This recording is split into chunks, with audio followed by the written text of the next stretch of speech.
Hi everybody, welcome back to tnoozLIVE at the Aviation Festival. My name's Martin Cowan, I'm Editorial Director for tNews. I'm talking to Bert Hardy, who's the Chief Commercial Officer for Fusion, one of those sort of B2B tech companies that we come across quite often on tNews, but maybe for people who aren't familiar with what you do, just give us the brief elevator pitch about Fusion. Sure, Martin, thank you.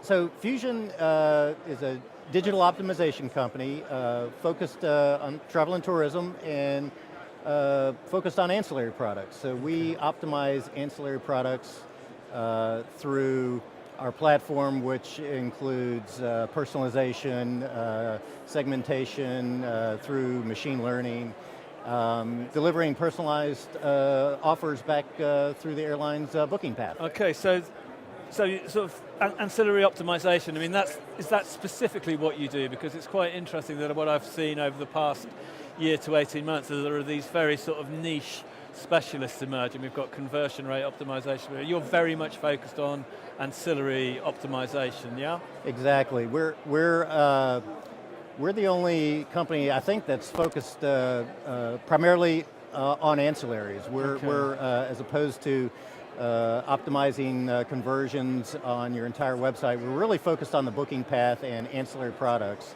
So we have deep knowledge in ancillaries and buying habits, and have a lot of data on consumers and how they buy, focus entirely on ancillaries. So if you're one of the few businesses that focuses on ancillary optimization, you're the perfect person to ask the question about fare bundles or standalone, you know. So what, in terms of ancillaries, I mean, is there any evidence emerging, or have you seen any evidence about whether the fare family, the fare bundle is more or less profitable than the menu pricing approach? You know, so the fare families is you get your seat and your bags and your Wi-Fi all in one price, whereas the menu option is you bundle them. I mean, is there any sort of patterns emerging? Is there anything that you've seen?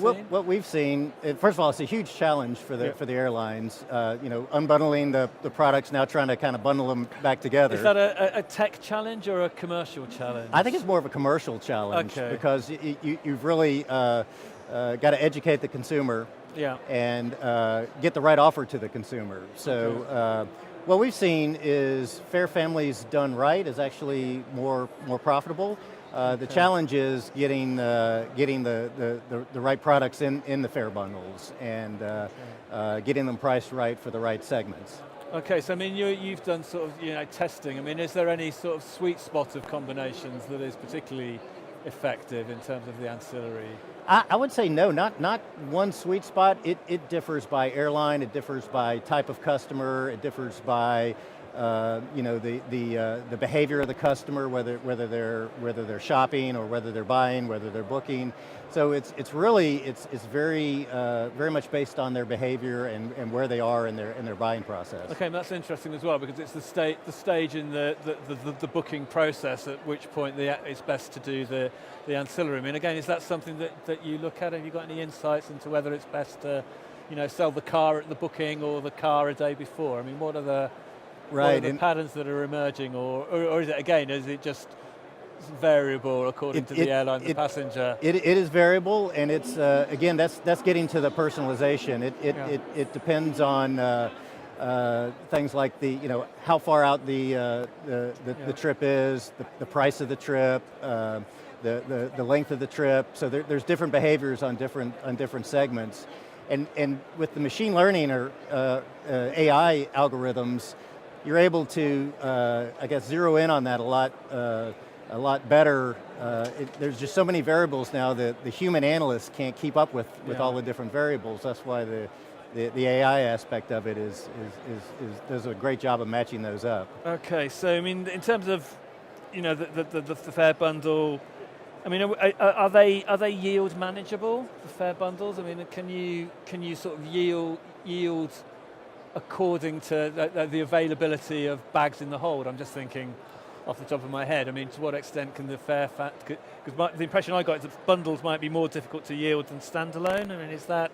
Yeah, and it's you also have an issue with you're mixing the ancillary products with the core product, and you may not have aligned goals on conversions or price testing. So it's a difficult thing to manage. Okay, I mean, ancillary revenue. I've been covering the IdeaWorks Ancillary Revenue Handbook ever since it was probably first launched, which was probably 2006, maybe. There's so much interest in ancillaries. Enormous. I can't imagine there isn't an airline in the room that doesn't have an ancillary revenue product. So, is there, in terms of optimizing the ancillaries, is there a bit of a disconnect between their interest in a product such as yours and what they're actually saying publicly? In terms of the ancillaries are important, here's a business that can optimize ancillaries. Where do they meet in the middle? Yeah, so the biggest thing we usually need to overcome is, they don't have the systems to test and to implement test winners. So there's an IT lift that the airlines have to do. And so the ancillary revenue managers love Fusion, and they're because we can help them with their conversions and their revenues. Getting through e-commerce, sometimes there's a conflict there because they may have different goals. It may impact their website. They're giving up a little control of their website. Yeah. They may have other tools and testing that are going on the rest of the site.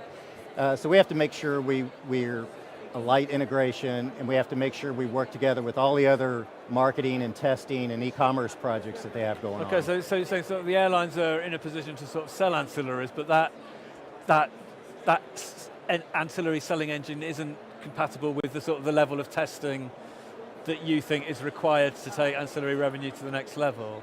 Exactly. The tools, of course, for the core product, there's a lot of revenue management tools, but the ancillaries are not as mature. And so we have a very advanced platform to do that, but it's got to be integrated in with the website. Okay, so do you see that level of interest in ancillary optimization improving slowly or quickly, or is it more it's almost out of your control if the airline systems aren't compatible? Yeah, I would say, well, the interest is definitely increasing, and I would say everybody we talk to is interested in improving their ancillary revenue. Yeah. It's more, what else do they have going on? When can they fit that in? Yeah. We try to, like I say, make it a light integration, so it's less work on the airlines. We do a pay-for-performance model, so they don't have to have a budget. We don't increase incremental revenue. We don't get paid. So it's overcoming the budget and overcoming everything else they have on their plate from an IT standpoint. But from my sort of slightly one step removed perspective, I would have thought ancillary revenue would be pretty much top of the list. But maybe, as you said, there are other things happening. So. Well, in terms of margins, you mentioned the ancillary report, and if you look at the most profitable airlines are going to be the ones with the highest ancillary sales. Yeah. And so that's why I say everybody is interested in that, and it's fitting it in with the priorities, which the priority is raising right now. So you're absolutely right. Okay, all right. Well, listen, Bert from Fusion, thanks very much. I like these sort of niche specialist businesses. I like the ancillary optimization specialists. That's a really good thing. So thanks very much for taking the time to join us. So, Thank you very much. Martin Cowan, editorial director for tNews, signing off. I'll be back shortly. Thank you.